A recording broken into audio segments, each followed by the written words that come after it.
Ei pessoal, tudo bem? Meu nome é Poliana, eu sou terapeuta, sou consultora em autismo e pós-graduanda em autismo pela Universidade Federal de Minas Gerais. E eu queria hoje falar mais um pouquinho com vocês sobre as reflexões acerca do capítulo 5 do Manual do Modelo Denver para a Família, que é o livro Autismo, Compreender e Agir em Família, da Sally Rogers. Nesse capítulo 5, ele fala sobre um dos eixos centrais do modelo Denver, que são rotinas sensórios sociais. Vamos retomar? As rotinas sensórios sociais são aquelas rotinas, atividades ou brincadeiras que não envolvem objetos, né? Ou que se envolvem objetos, eles não estão no centro da atenção, não estão no controle da atenção da criança. A atenção da criança é direcionada a outra pessoa. Atividades como jogar água um no outro, como fazer barulhinhos, são os vocais lúdicos, atim, ou soprar bolhas de sabão, fazer cosquinha, brincar de esconde-esconde, jogar pra cima, fazer, sei lá, qualquer tipo de coisa ou atividade que tenha uma estrutura dual, né? Eu e a criança compartilhando a a liderança, sendo co-líderes da atividade e nos comunicando mutuamente para a continuidade daquela atividade.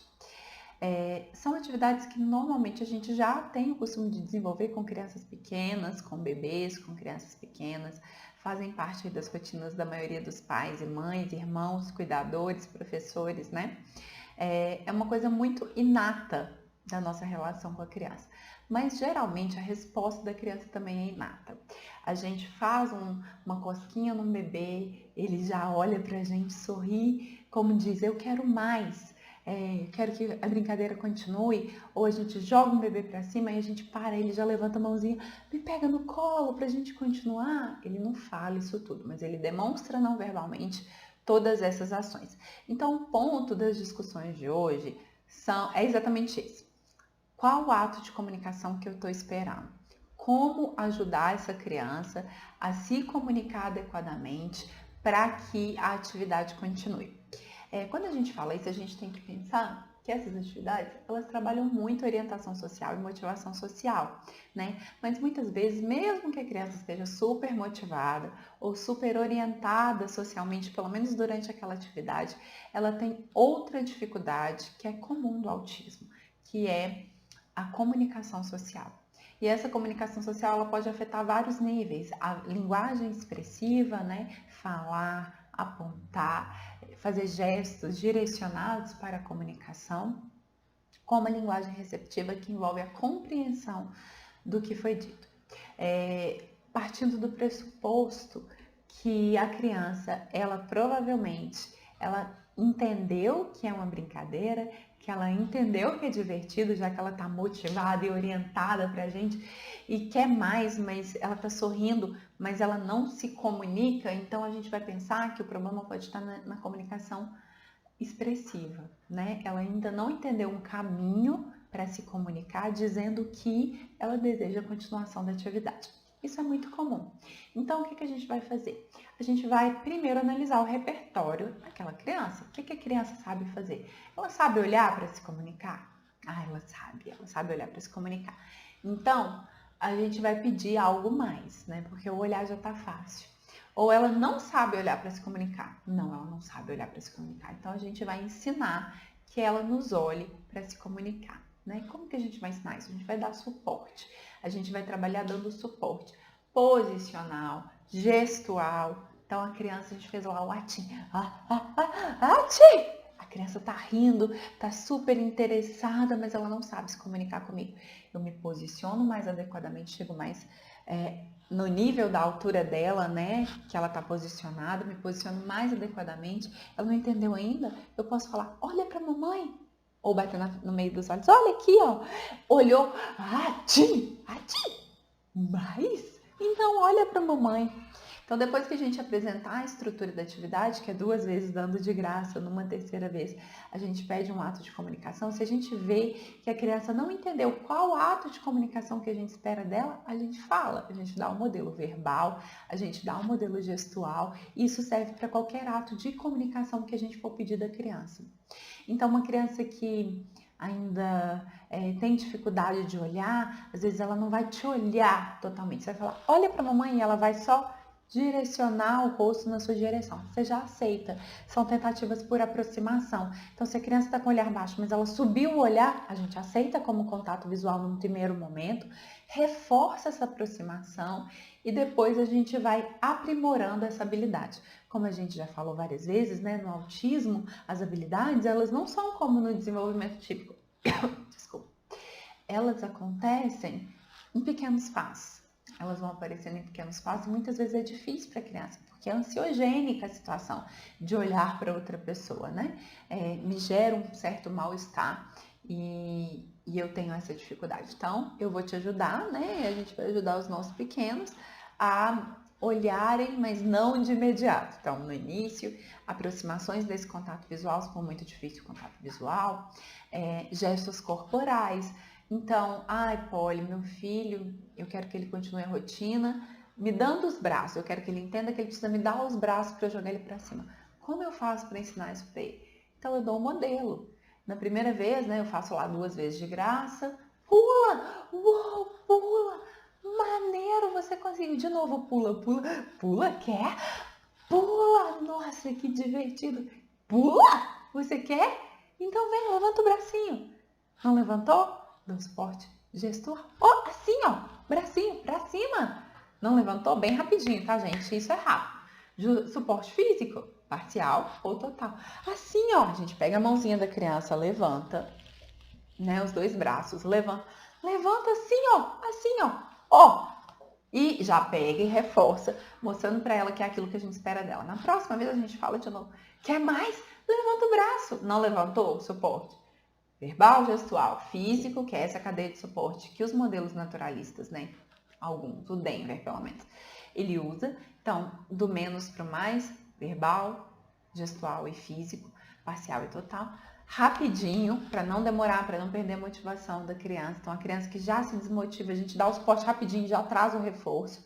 Se eu sei que meu filho já se desmotiva, conversa com o supervisor então para ver se você vai usar essa cadeia de suporte que eu estou falando, ou você já vai começar num suporte maior, para ele não perder a motivação, para você dar o modelo físico, levantar a mãozinha dele, já pega ele e reforça. Beleza? Ensinei a ele, estou ensinando para ele que quando ele quiser ser jogado para cima, ele se comunica levantando os braços e assim eu vou jogá-lo para cima. Por que a gente está falando sobre isso hoje? Porque muitas vezes a comunicação, né, nas rotinas, ainda que a criança esteja motivada, ela não vai vir da forma que a gente espera. Porque a criança desconhece o caminho para se comunicar com a gente. Então a gente precisa dar os modelos e dar o suporte necessário para que elas alcancem aquela habilidade. Então as rotinas, e aí já começa a ficar mais complexo e talvez vocês comecem a entender melhor o que a gente está tentando apresentar para vocês nesse estudo. As rotinas, elas ensinam orientação e motivação social, elas buscam o sorriso, elas buscam que a criança seja extremamente motivada para aprender o quê? Comunicação social. E isso é muito importante quando a gente fala de autismo, né? Uma das maiores questões do autismo é a comunicação social. E as rotinas funcionam muito para a gente melhorar a motivação, melhorar a orientação social e ensinar os caminhos da comunicação social. E aí vocês vão perguntar, mas Polly, qual o caminho que eu tenho que ensinar? Para o meu paciente ou para o meu filho que está lá em casa e que tem tal repertório? Bem, gente, o checklist do modelo Denver e de outros currículos vai mostrando para a gente qual é o caminho natural do desenvolvimento da comunicação, né? Então, assim, a gente olhando para as crianças que têm um desenvolvimento típico, a gente sabe que normalmente elas começam a se comunicar na forma mais rudimentar de comunicação é através do contato visual. Depois elas evoluem isso para um contato visual e sorriso, né? Lá para os 2 meses as crianças aprendem a sorrir, é uma delícia. Então, além de olhar, elas sorriem que querem continuar a atividade, gargalham que querem continuar a atividade, começam a apresentar gestos corporais quando elas querem brincar, balançar as mãozinhas, balançar os pezinhos, esfregar os pezinhos. É isso que a gente quer, que os nossos meninos também sigam esse caminho, né? Só que a gente precisa ensinar isso para eles, porque não vai vir naturalmente. Essa é a grande diferença. Não é que os nossos meninos não podem aprender ou que eles não vão aprender. É que eles não vão pegar isso no ar, igual as outras crianças, já de olhar, né, para o mundo, elas entendem como essa comunicação se dá e já pescam o que elas têm que fazer, né? E elas vão se desenvolvendo super interessadas em fazer tudo que o adulto quer. Não, a gente está dando a motivação através das rotinas sensórias sociais e das atividades seguindo o interesse e a liderança dos nossos meninos, e também estamos ensinando o caminho de comunicação. Então, se a criança não sabe olhar, a gente vai se posicionar adequadamente, a gente vai dar suporte gestual, verbal e gestual, e aqui a gente não dá suporte físico, porque é aversivo, né? Então a gente não pega o rostinho da criança e vira para o nosso lado, a gente usa o suporte verbal, o suporte gestual olha para mim e o bloqueio do centro de atenção com o objeto favorito. Então você pega o objeto favorito da criança, tampa onde ela está olhando, então se ela está olhando para cá, você tampa aqui, mostra o brinquedinho e traz perto do seu olho, ela olha, né? E aí você continua a brincadeira. Então essa é a cadeia de suporte do contato visual, né? A gente pode ensinar um gesto e aí a gente também segue, ó, mãozinha para cima, suporte verbal, assim, ó, faz assim, faz igual, suporte gestual. E se a criança não for, a gente pega na mãozinha dela e levanta, suporte físico. A gente pode dar só uma batidinha assim, tipo levanta, que seria um suporte físico parcial, ou suporte físico total, que é fazer o movimento. E assim que a gente fizer isso, a gente reforça jogando a criança para cima. Ou a gente reforça o olhar, mesmo com aproximações, continuando a atividade. E aí, gente, é legal a gente saber o quê? Que também existem outras formas de comunicação, que é a modulação verbal, né? Que é a gente, logo depois que a criança estiver apontando para continuar a rotina, apontar para bolhas, para pedir bolhas, a gente começar a dar modelos verbais. Bolhas, aliás, a gente está dando todo o tempo, né? Mesmo quando a criança está lá só olhando, a gente está falando bolhas, bolhas, para ela ir adquirindo repertório, né, de comunicação receptiva para entender que bolhas é aquele negocinho redondo que estoura no ar.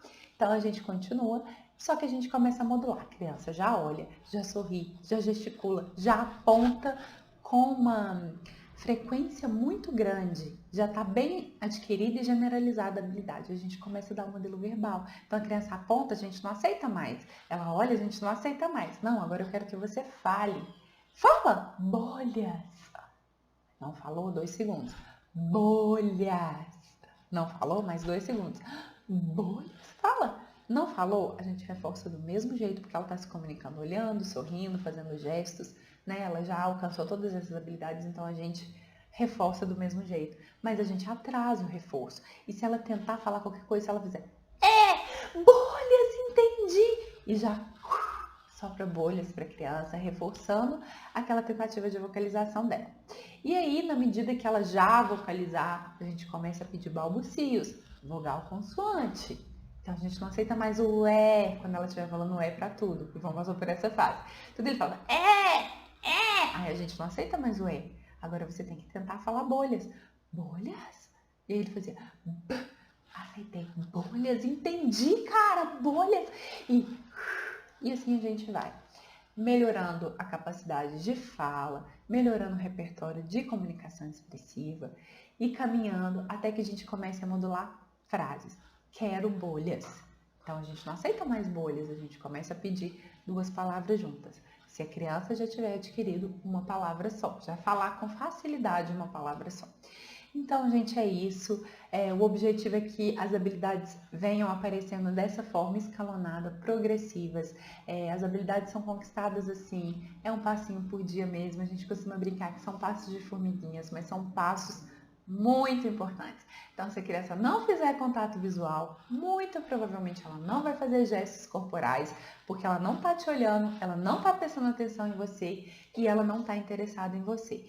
Então, ela primeiro precisa fazer contato visual para adquirir repertório de imitação, para fazer gestos corporais para se comunicar. Depois ela vai apontar e no final ela vai imitar verbalmente, que é a fala, com função, né?